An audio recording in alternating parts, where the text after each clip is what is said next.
Welcome back to Uncensored. Hamas says the death toll in Gaza has now surpassed 20,000 people, with nearly 2 million others displaced from their often destroyed homes. Or calls for a permanent ceasefire are growing ever louder. But in a defiant speech today, Benjamin Netanyahu said Israel will not stop. מי שחושב שנעצור, פשוט לא מחובר למציאות. לא נפסיק את הלחימה עד להשגת כל המטרות שהצבנו.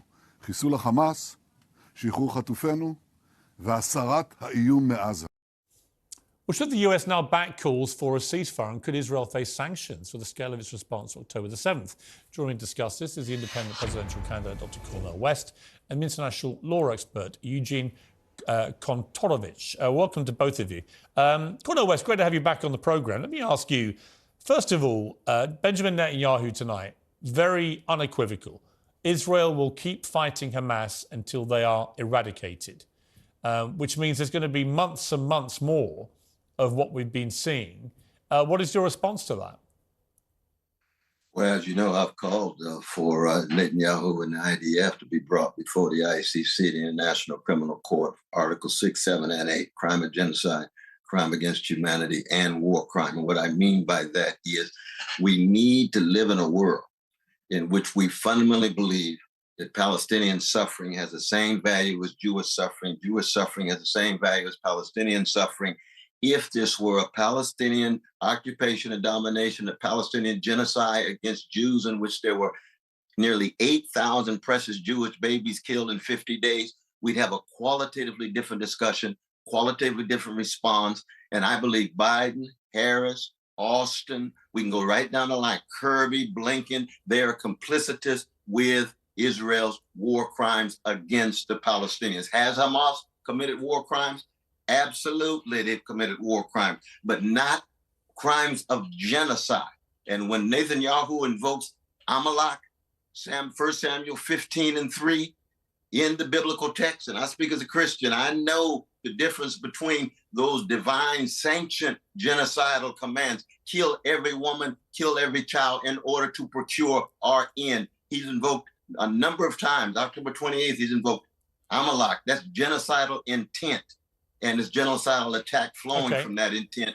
We have to have a moral consistency across the board. Every baby, no matter who they are in the world, have the same value. Let me go to Eugene then, for your response to that. I mean, you'll be aware, Eugene, that much of the world is now watching with horror the scale of Israel's response.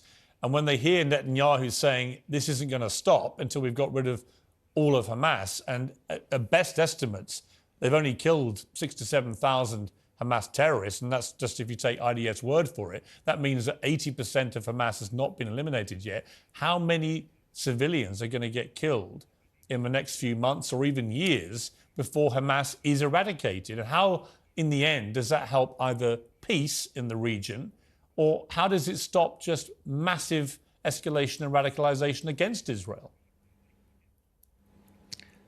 So how many civilians will die is largely a function of Hamas's decisions, because Hamas has a specific strategy of trying to kill as many Israeli civilians as they can, as they did on October 7th, and trying to get as many of their own civilians killed, which they do by hiding in tunnels under populated areas, basing themselves in schools, in hospitals.